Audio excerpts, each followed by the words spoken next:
February the 2nd, 1968. Saigon, 6:14 a.m. The smoke hasn't cleared yet. It hangs low over the city, trapped between concrete buildings in the heavy morning air, smelling of burned cordite, gasoline, and damp ash. Shattered glass crunches under boots as U.S. military police move cautiously down a street that, 3 days ago, was supposed to be untouchable. Captain William Bill Harper, U.S. Army Public Affairs, pauses beside the charred gate of the American Embassy compound. His notebook is already smudged with sweat and soot. He can still see the outlines where bodies were dragged away hours earlier. Inside the compound, Marines are stacking sandbags, replacing shattered windows, restoring the illusion of control. The battle here is over. That's the word everyone keeps using. Over. And according to the numbers coming in, it's true.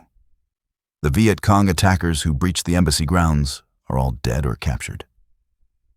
Across Saigon, most enemy units have been pushed back. ARVN and U.S. forces have regained key intersections. The maps in headquarters are slowly returning to something resembling order. By military standards, this has been a success. A costly one, but a success. Harper hears it echoed in every briefing, every hallway conversation, every official statement being prepared for release. They took massive losses. They failed to hold objectives. They exposed themselves. They paid dearly. From the perspective of American generals, Tet is already being reframed, not as a disaster, but as proof the enemy made a fatal mistake.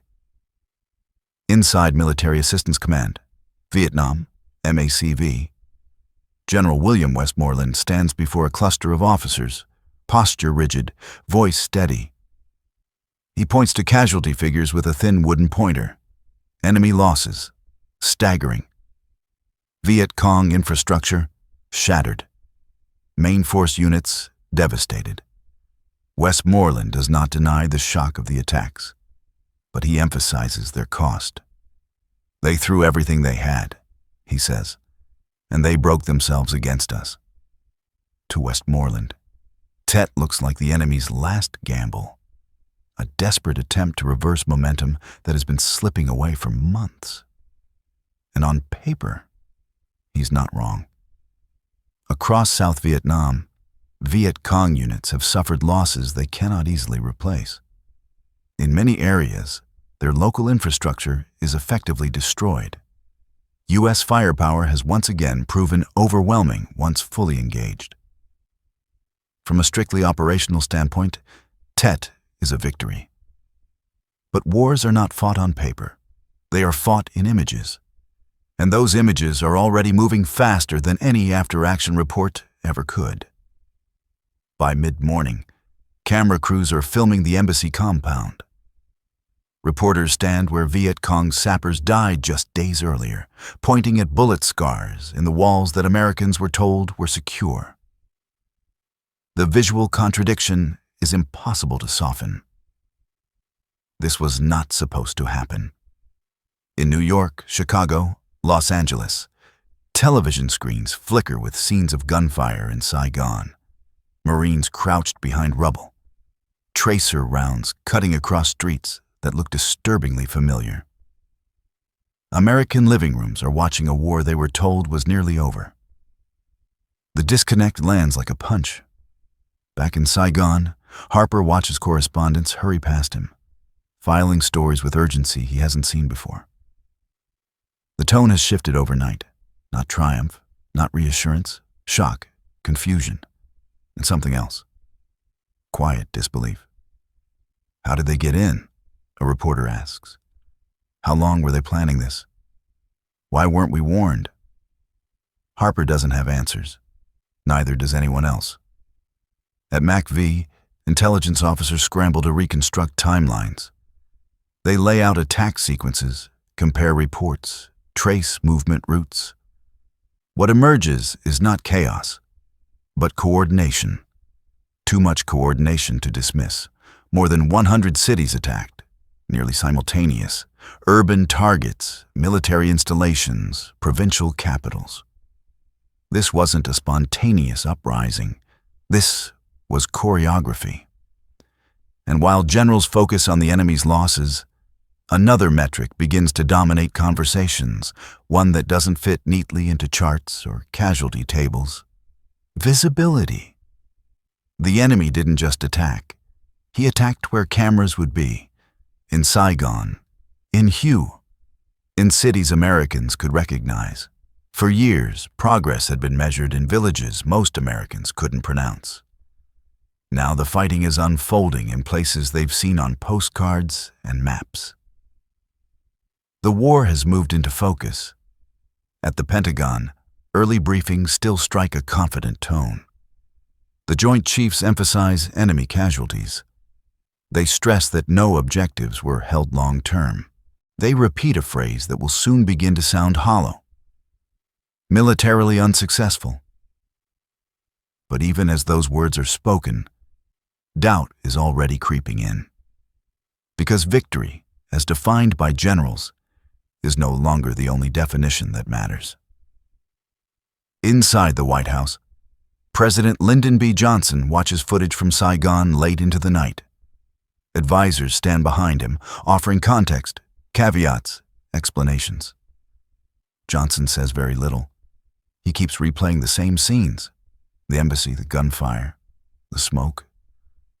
Not because the enemy won there, but because Americans are seeing it.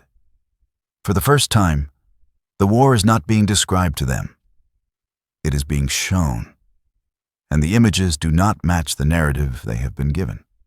Back in Vietnam, U.S. commanders push hard to regain initiative. Sweeps intensify. Units move aggressively to exploit enemy losses. The objective is clear: demonstrate control, restore confidence, prove Tet was a failure for the other side. But control on the ground does not automatically translate to control of meaning. In Huế, fighting drags on for weeks, street by street, house by house. The longer it lasts, the worse it looks. The city becomes a symbol, not of enemy strength, but of endurance. Each day of fighting chips away at the claim that the war is winding down. Meanwhile, reporters file stories that focus less on body counts and more on questions. Why were cities vulnerable? How did the enemy coordinate so widely? Why did intelligence fail? And most dangerously, if this was possible, what else might be? For the first time, American generals realize they are fighting on two fronts, one with rifles and artillery, the other with perception. And on that second front, the enemy does not need to win battles. He only needs to disrupt certainty. As February unfolds, the official line remains firm. Tet was a military defeat for the Viet Cong. But the ground beneath that statement is already starting to shift. Because outside briefing rooms and command centers, something irreversible has begun. The war has changed shape, and victory, once measured in territory and attrition, is now being weighed against belief. Belief that progress is real. Belief that leadership knows what it's doing. Belief that the end is in sight. The generals are still talking about numbers, but the public is watching images, and the two are no longer speaking the same language. February 10th, 1968. MACV headquarters, Saigon, 8:22 a.m. The charts look convincing. Rows of figures stretch across whiteboards and briefing slides. Enemy killed, weapons captured, units destroyed. Each column reinforces the same conclusion. The Viet Cong have paid an unsustainable price. Major General Philip Davidson, Chief of MACV Intelligence, runs a finger along the casualty estimates. He has spent his career reading wars through data. Numbers don't panic. Numbers don't exaggerate. Numbers tell the truth if you know how to read them. And these numbers tell a story he finds reassuring. Tet cost the enemy dearly. Entire Viet Cong battalions were wiped out in Saigon alone. Local infrastructure in dozens of provinces has been dismantled. Recruitment networks exposed, safe houses compromised. Command cadres killed. From an intelligence perspective, this is devastation. Davidson briefs visiting officers with calm precision. This was not sustainable for them, he says. They can't replace these losses quickly. If they attempt something like this again, they won't have the manpower. Around the table, heads nod. The logic is familiar. Attrition has always been the foundation of American strategy in Vietnam. Kill enough enemy soldiers, disrupt enough supply lines, and eventually the war collapses under its own weight. Tet, by this logic, accelerates that collapse. In Washington, the same argument gains traction. Pentagon briefings emphasize that the enemy has revealed himself too soon, too broadly. Analysts frame Tet as a strategic error, one that sacrificed long-term viability for short-term shock. The enemy lost the war trying to win it, one official says off the record. That phrase begins circulating quietly. Lost the war, trying to win it. The assumption embedded in that sentence is clear. Battlefield outcomes are decisive. And on the battlefield, the United States still holds overwhelming superiority. But something about Tet refuses to sit comfortably within that framework. Because the enemy's behavior doesn't match the profile of a force on the brink of collapse. Captured Viet Cong fighters show no signs of despair. Prisoners speak matter-of-factly about losses.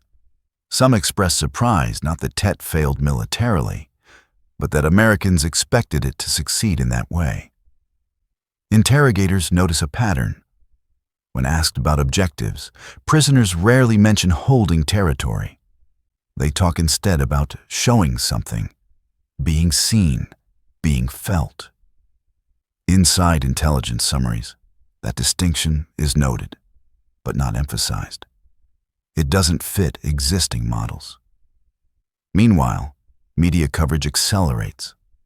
Photographs from Hue show Marines advancing through ancient courtyards, rifles raised, faces hollow with exhaustion. Footage from Saigon replays the embassy breach from every angle.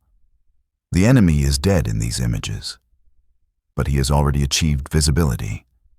Back in MACV, officers begin noticing something unsettling. Reporters are no longer asking how many enemy were killed. They are asking how the attacks were possible at all. How long were they planning this? How did they move weapons into cities? Why didn't we know? Each question undercuts confidence more effectively than any enemy bullet ever could. General Westmoreland remains publicly resolute. In press conferences, he emphasizes enemy losses, reiterates progress, and assures reporters that Tet has weakened the Viet Cong irreparably. He believes it, and he has reason to. But belief, he is beginning to realize, is no longer centralized. It is fragmented, spread across millions of televisions, newspapers, and conversations beyond his reach. In late February, Walter Cronkite arrives in Vietnam. Westmoreland understands the importance of the visit immediately. Cronkite is not just a journalist. He is a trusted voice, a stabilizing presence in American households. If anyone can help realign perception with military reality, it is him. Westmoreland personally escorts Cronkite through briefings, provides access to commanders, emphasizes the numbers.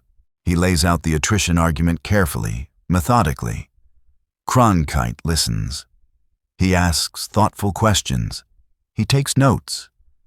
But what he sees outside briefing rooms lingers longer. Ruined neighborhoods, weary Marines, a war that looks nothing like its promised trajectory. When Cronkite returns to the United States, his broadcast does not declare defeat. It does something far more consequential. It questions inevitability. The war, he says, appears to be mired in stalemate. Not lost, not won. Stalemate. That single word detonates across the American psyche. Because stalemate means time, open-ended, grinding, uncertain time. And time is precisely what American leadership can no longer guarantee. Inside the Pentagon, reactions are immediate and defensive. Officials dispute the framing. They emphasize the numbers again. They point out enemy losses once more. But the conversation has shifted. The public is no longer asking, "Are we winning?" They are asking, "Why does winning look like this?" The generals did not lose Tet on the battlefield, but they are beginning to lose control over its meaning, because Tet revealed a vulnerability no amount of firepower can shield. The war is no longer being evaluated solely by outcomes. It is being evaluated by credibility. And credibility, once cracked, does not respond to statistics. It responds to trust. And trust is bleeding away faster than the enemy ever could. February 27th, 1968. Washington, D.C., 7:14 p.m. The television lights are unforgiving. President Lyndon B. Johnson sits rigidly at his desk, the camera only a few feet away. The speech in front of him is measured, cautious, dense with reassurance. He has delivered dozens like it before, carefully calibrated addresses meant to steady the country. But tonight, something feels different. Not the words, the silence around them. Johnson knows the numbers. He knows the military reality. Enemy casualties remain staggering. The Viet Cong infrastructure in the South has been mauled. In pure operational terms, Tet has cost Hanoi dearly. And yet, none of that feels decisive anymore. The problem is not that generals lied. It's that the truth they told no longer convinces. Inside the White House, advisors argue in tight circles. Some insist the administration must push harder, emphasize that Tet was a failure for the enemy. Others warn that doubling down will only deepen public skepticism. Johnson listens. He says little. He has spent weeks reading poll data that now keeps him awake at night. Public approval of the war is collapsing, not slowly, suddenly. Support among moderates, once the bedrock of administration policy, is eroding fastest of all. These are not anti-war activists or ideological opponents. These are people who believe the war was being managed. Tet didn't turn them against the war. It made them question whether anyone was in control of it. That distinction terrifies Johnson, because control, once doubted, cannot be reasserted with speeches. Meanwhile, inside the military, frustration builds. Field commanders feel betrayed by the narrative shift. They see Tet as proof of American resilience. Units responded rapidly. Enemy forces were destroyed. Control was restored. They ask a simple question among themselves. How did this become a loss? No one answers directly, because the answer lies outside the battlefield. Inside living rooms, inside newspapers, inside a growing sense that official statements no longer match lived experience. The enemy understands this dynamic instinctively.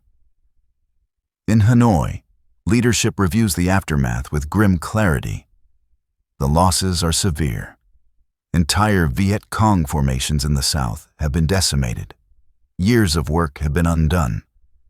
But the strategic outcome is unmistakable. America is now arguing with itself. The United States did not fracture because of military defeat. It fractured because confidence collapsed. That was always the objective. In internal North Vietnamese assessments, Tet is described not as a victory, but as a breakthrough. A breakthrough in perception. A demonstration that the war could be brought into American consciousness at will. That psychological distance could be erased. That American time was finite. And once that clock began ticking loudly enough, no battlefield outcome would fully silence it. Back in Saigon, American officers noticed subtle changes almost immediately. Press briefings grow more defensive. Statements are hedged. Words like progress and momentum are replaced with complexity and challenges. The language of inevitability disappears. So does certainty. General Westmoreland submits his troop request, over 200,000 additional soldiers, to stabilize the situation and regain initiative. Militarily, the request is logical. Politically, it lands like a thunderclap. The American public, having just watched Tet unfold on their screens, hears only one thing. More. More troops, more time, more sacrifice, without a clear endpoint. Clark Clifford, Secretary of Defense, reviews the request carefully. He is no longer convinced escalation will restore credibility. He fears it will confirm the opposite, that the war is expanding beyond control. In meetings, Clifford begins asking questions his predecessors avoided. What does victory actually mean now? How many more Tet-scale shocks can the country absorb? What happens if the enemy simply waits us out? These questions do not yet reach the public, but they are spreading through the highest levels of government. And once they appear, they cannot be unasked. On March 31, 1968, Johnson delivers a nationally televised address. He announces a partial halt to bombing in North Vietnam. He calls for negotiations. Then he does something unprecedented. He announces he will not seek re-election. The decision shocks the nation. But inside the administration, many understand its deeper meaning. Tet did not just alter military strategy. It consumed political oxygen so completely that leadership itself became unsustainable. The war had moved faster than authority could keep up. That is Tet's real legacy. Not the cities attacked, not the casualties inflicted, not the territory gained or lost. But the moment when American leaders realized that even if they were winning battles, they were losing the ability to define what winning meant.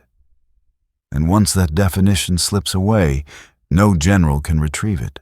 March 10th, 1968, New York City, 6:42 p.m. The studio is quiet, except for the faint hum of cameras warming under hot lights. Walter Cronkite sits upright at the anchor desk, papers neatly aligned in front of him. He has just returned from Vietnam. His face looks older than it did a month ago, more reserved, more deliberate. Millions of Americans trust him, not because he tells them what to think, but because they believe he tells them what he sees.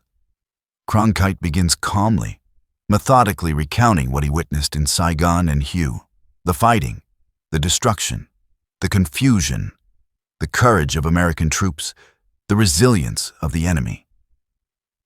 Then he pauses. It is brief, but unmistakable.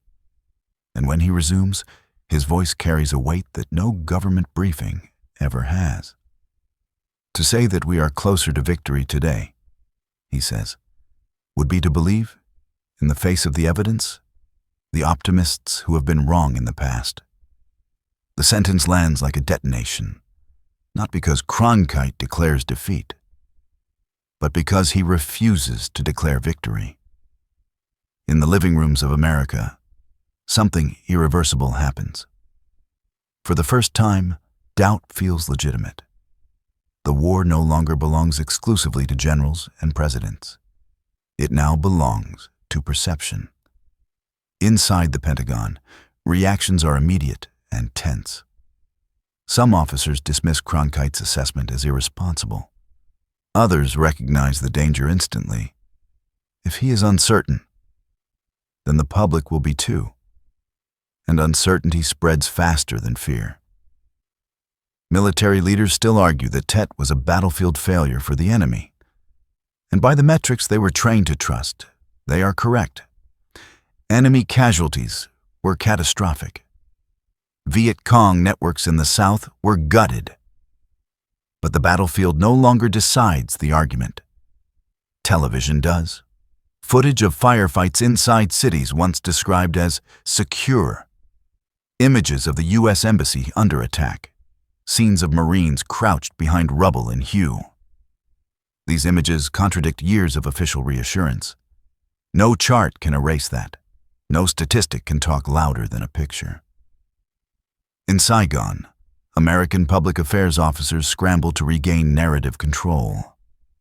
Press conferences become defensive. Reporters grow more aggressive. Questions sharpen. How could this happen? Why weren't we warned? If the enemy is losing, why can he do this? There are no satisfying answers, because the enemy's goal was never to defeat American forces outright. It was to force America to watch the war unfold on enemy terms. And now it is happening every night at 6:30 p.m. In Hanoi, leadership listens closely to foreign broadcasts. They understand exactly what is happening. They have not beaten the United States militarily. They have accelerated time. They have compressed years of unresolved contradictions into weeks. They have transformed endurance into pressure. The war is no longer measured in kilometers or body counts. It is measured in headlines, in approval ratings, in political bandwidth. And in Washington, that bandwidth is collapsing. Within weeks of Tet, previously unthinkable conversations move into the open. Senators who once supported escalation begin questioning it publicly. Editorial boards shift tone. Allies quietly express concern. The question is no longer, can the United States win? It is, what happens if it keeps fighting? For American generals, this is the most disorienting shift of all. They were trained to fight enemies, not narratives. They can defeat units, secure terrain, destroy infrastructure. But they cannot command belief. And belief, once lost, cannot be restored with firepower. General Westmoreland prepares to leave Vietnam. His replacement, General Creighton Abrams, arrives with a different mandate. Less spectacle, less emphasis on big battles, more focus on stabilizing South Vietnam. It is a tacit admission that something fundamental has changed. The war must now be managed for optics as much as outcomes. That is not how America expected to fight. But it is now unavoidable. Inside the White House, Johnson watches news coverage late into the night. Advisors note how often he turns down the sound, staring only at the images. Smoke rising from cities. Helicopters lifting the wounded. Reporters standing in ruins, speaking calmly about chaos. Johnson understands something many generals do not. Wars end when publics decide they have endured enough. Tet did not convince Americans they were losing. It convinced them that victory, if it came at all, would be unrecognizable, and that realization is more dangerous than defeat. Because defeat invites resolve. Ambiguity invites exhaustion. By April 1968, the shift is undeniable. The United States is still fighting, still powerful, still capable of inflicting immense damage. But it is no longer driving the war's tempo. The enemy chooses when the war is felt, when it is seen, when it is doubted. Tet did not destroy American armies. It destroyed the assumption that war could be insulated from consequence, from visibility, from time. And once the war belonged to television, it could no longer be controlled by generals alone. March 31st, next dynamite. Washington, D.C. 9:01 p.m. The Oval Office is quiet except for the soft rustle of paper. President Lyndon B. Johnson sits alone for a moment before the cameras go live. The speech in front of him has been rewritten 3 times. Each version tries to balance resolve with restraint, confidence with reality. Outside the room, aides wait without speaking. Everyone understands the gravity of what's about to happen. Johnson begins steadily, his voice familiar, authoritative. He speaks of America's commitment to peace, of restraint in the bombing of North Vietnam, of a willingness to negotiate. Then he pauses and changes history. "I shall not seek," he says, "and I will not accept the nomination of my party for another term as your president." The announcement lands with stunned silence across the country. Tet has not overthrown a government in Saigon, but it has ended a presidency in Washington. For the first time, the cost of the war is no longer measured in distant casualties, but in political power at home. Inside the Pentagon, reactions are immediate and uneasy. The chain of command remains intact. The military mission continues, but something essential has fractured: momentum. Until Tet, escalation felt inevitable, logical, a matter of time and pressure. Now time itself feels hostile. Generals had believed that battlefield success would eventually force political resolution, that once the enemy absorbed enough losses, he would yield. Tet proves the opposite. The enemy can lose battles and still win arguments. They can sacrifice entire units and still gain leverage. They can fail tactically and succeed strategically. This inversion unsettles American leadership more than any ambush ever could. In Vietnam, the war continues with ferocity. Marines fight through Hue for weeks, reclaiming ground inch by inch. U.S. forces retake cities, bases, and infrastructure. On paper, the offensive has failed. The Viet Cong has been devastated. North Vietnamese losses are staggering. Territory is restored. But victory feels hollow, because the meaning of victory has changed. Before Tet, victory meant defeating the enemy. After Tet, victory would require convincing Americans that defeating the enemy still mattered. And that is a far harder task. In newsrooms across the United States, editors no longer frame stories around progress. They frame them around consequence. How many more? For how long? At what cost? These questions have no clean answers. In Congress, hearings grow sharper. Lawmakers demand explanations not just for failures, but for assumptions. Why were urban attacks considered impossible? Why was enemy strength underestimated? Why did intelligence assessments ignore signs that contradicted optimism? The answers reveal an uncomfortable truth. The intelligence was there, but it did not fit the narrative leaders needed to maintain. In Hanoi, the calculus is brutally clear. The enemy has not broken, but he has revealed something more valuable. American patience is finite. North Vietnamese leaders understand that they do not need to defeat American forces everywhere. They only need to ensure the war remains unresolved, long enough for the United States to tire of explaining it. Tet confirms that strategy works. The war has entered a new phase. Not escalation versus resistance, but endurance versus belief. General Creighton Abrams quietly shifts priorities. Large-scale search and destroy operations give way to pacification, stabilization, and support of South Vietnamese forces. Vietnamization begins, not yet in name, but in instinct. The goal is no longer decisive victory. It is controlled disengagement, managing decline without collapse. This is not admitted publicly, but everyone inside the system understands it. The war is being unwound, not because it was lost on the battlefield, but because it could no longer be won in the minds of the people paying for it. For American generals, this is the most painful realization of all. They did what they were asked. They fought aggressively.